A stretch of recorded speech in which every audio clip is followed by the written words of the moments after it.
Welcome to The Explainer. Today, we're diving into the life of a political titan, a man who, believe it or not, ran for president 5 times and lost every single time, yet still managed to completely reshape his nation. This is the story of Raila Odinga. And honestly, it's a masterclass in public service, ethics, and what political power really means.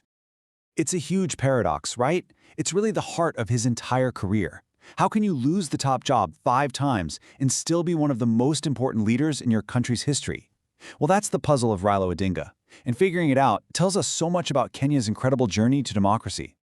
So here's how we're going to break it down. We'll follow his story from his start as a pro-democracy firebrand, then we'll look at the tricky political alliances he made, his relentless, decades-long run for the presidency, and finally, his incredible shift into a respected statesman. And all along the way, we're going to pull out some really powerful lessons about public service. Now, our story doesn't start in a fancy state house. No, it starts in a prison cell. That's where the core values of this future leader were really forged in fire. You know, he was born into a political dynasty, but his early life took a sharp, dramatic turn. After being accused of treason in a failed coup, he was thrown in prison without a trial. This wasn't just a bump in the road. It was a brutal lesson in the realities of single-party rule, a system where any kind of dissent was just crushed. Those years in a prison cell became the crucible that shaped his entire life's fight for democracy. And get this. Just think about how harsh this was. This anecdote says it all. His own mother died, and the prison guards waited 2 whole months to even tell him. This fight wasn't just political for him. It was deeply, deeply personal. That kind of experience builds a resolve that would fuel his push for democracy and human rights for decades to come.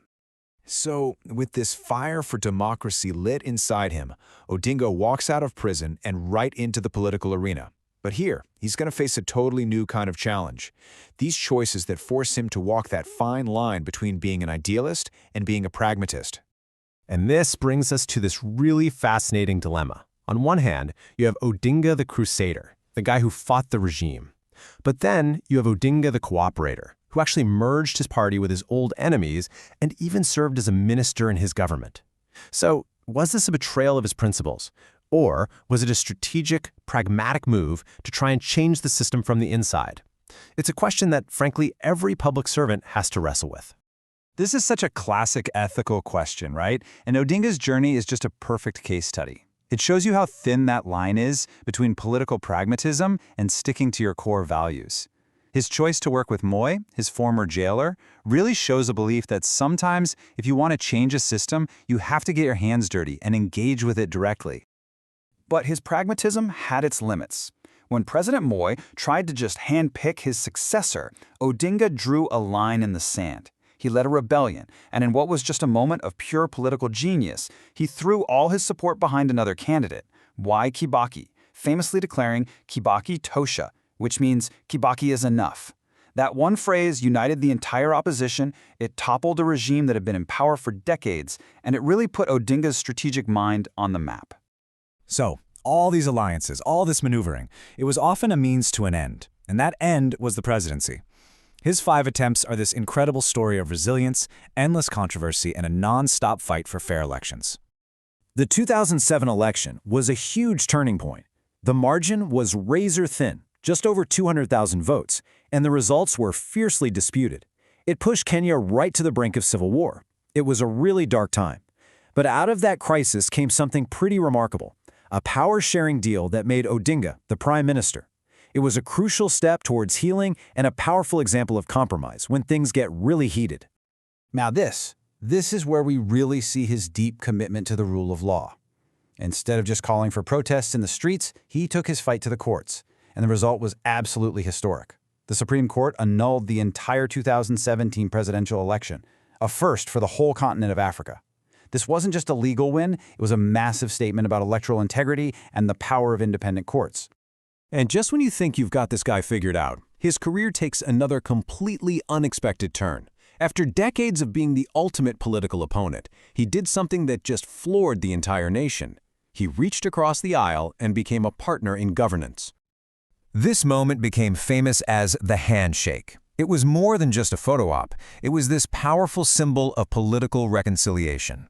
By shaking hands with his longtime arch-rival, President Kenyatta, Odinga sent a crystal-clear message. The stability of the nation mattered more than any personal political ambition. This, right here, was the mark of a true statesman. Okay, so let's bring this all home. What are the big lessons from this incredible political life? Let's distill Odinga's career into some key principles and takeaways that are super relevant for anyone studying leadership and public service. You can really boil it down to these 4 pillars: resilience, pragmatism, a commitment to the rule of law, and finally, reconciliation. Together, they give you a really powerful framework for understanding the tough ethical and strategic choices that any leader has to make. And remember this number, 5. 5 presidential campaigns. But here's the key. Each and every attempt, win or lose, fundamentally challenged the status quo. It forced reforms and ended up shaping Kenya's entire electoral process and its democratic institutions in really profound ways. Now, to help you keep track of his constantly shifting political teams, because it can get confusing, here's a little mnemonic for you. For now, no new leaders often create alliances. That'll help you remember the sequence: Ford Kenya, NDP, KANU, NARC, LDP, ODM, CORD, and Azimio. A simple trick to remember a very complex path. So to wrap it all up, these are the core facts and keywords you need to know. From his early fight against single-party rule all the way to his championing of electoral integrity and, finally, political reconciliation, his career offers this incredibly rich story full of lessons on governance and public life. And that leaves us with this final, powerful question to think about. Raila Odinga's story really makes you question our whole definition of political success. Is it measured by the offices you hold, or is it measured by the principles you uphold? His legacy isn't that of a president, but of a patriot who, time and time again, put his nation's democratic future first. And that's a crucial question for any of us to consider.